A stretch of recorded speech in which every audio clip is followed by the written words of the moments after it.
Le premier contact que plusieurs d'entre nous ont avec la sexualité est la honte, la hshuma.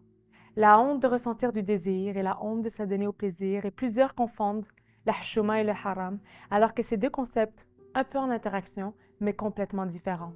Je reprends les paroles de Nadia Bouga lorsqu'elle dit « Telle une loi invisible, la hshuma semble avoir plus de poids que le haram, alors que rien dans le texte ne l'évoque ou ne la justifie. » Je vous raconte l'histoire de Leila, une jeune femme maghrébine comme nous, qui a une histoire quand même particulière par rapport à la sexualité. Son premier contact avec la sexualité était la honte, et ses parents lui ont répété depuis son jeune âge la honte du désir et la honte de s'adonner au plaisir. Ils lui ont répété qu'une femme respectable est une femme vierge et qu'elle devait surtout fermer ses jambes parce qu'elle porte l'honneur de la famille entre les siennes.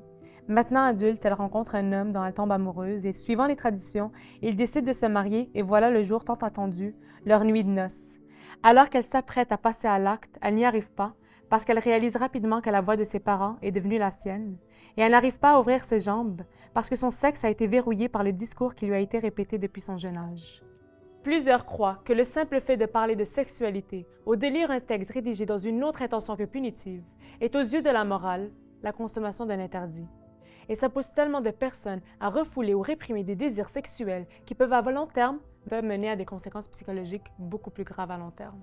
Je crois qu'il faut vraiment normaliser la conversation autour de la sexualité parce que notre silence mène à l'ignorance et ça a des fâcheuses conséquences qui, elles, sont impardonnables. Il faut se rappeler qu'il n'y a pas de tabou dans la sexualité en islam et qu'on peut se donner cette permission de connaître notre corps, connaître le sexe féminin et masculin, connaître les méthodes de contraception X, Y, Z à la hauteur de vos connaissances et de les alimenter pour reprendre votre plein pouvoir parce que l'éducation, c'est le pouvoir. Plusieurs répètent que nous vivons dans une hypocrisie sociale et lorsqu'une personne craint autant la surveillance culturelle et le regard de l'autre, elle se voit obligée d'avoir un double discours pour sauver les apparences, et que ce soit les relations amoureuses, les relations sexuelles hors mariage ou l'homosexualité, ça a toujours lieu, mais simplement en cachette pour pas faire de scandale. Pour diminuer le double discours, je nous invite à créer cet espace sécuritaire dans l'amour et la bienveillance pour celui qui souhaite créer son propre chemin et il mérite d'être respecté à sa juste valeur. Le plaisir féminin a souvent été diabolisé dans notre culture et on a fait croire que la femme, par sa ruse, sa tentation, sa séduction, elle crée le désordre dans notre communauté et on compare souvent cette image à celle d'Iblis alors que ce n'est pas le cas. C'est un message contradictoire avec le message même de l'islam par rapport au plaisir féminin qui est non seulement recommandé, mais valorisé. À force d'étouffer la sexualité d'une femme, ça peut faire l'effet contraire parce que son premier contact à la sexualité peut être une révolte contre l'emprise de son milieu sur son corps. J'ai lu une étude intéressante sur la culpabilité de la sexualité hors mariage par Soumaya Guessou dans son livre Au-delà de toute pudeur.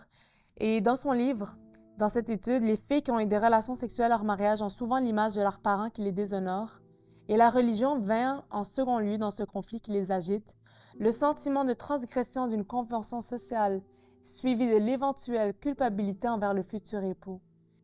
J'aimerais juste vous rappeler que vous méritez l'amour, le respect et l'honneur, peu importe si vous avez une relation sexuelle avant le mariage ou après le mariage. Il n'y a rien qui justifie la supériorité d'une femme vierge et à une femme non vierge. Et je veux que mon espace soit un espace sécuritaire pour tous. Dans le livre Sexe et mensonges de Leila Slimani, elle expliquait en fait les expressions populaires d'une personne qui perd sa virginité.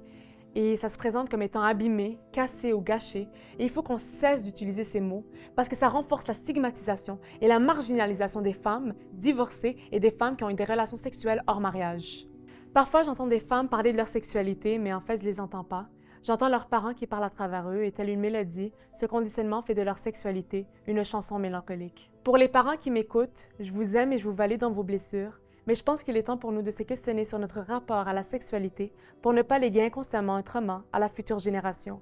Parce que rassurez-vous, tout le monde a ce pouvoir de briser ce cycle avant de léguer un autre trauma à la prochaine génération. Et lorsqu'on parle de sexualité librement, l'accusation la plus facile est de dire qu'on copie l'Occident. Mais rappelons-nous que la sexualité n'est pas une invention occidentale, mais bel et bien un besoin humain qui est universel.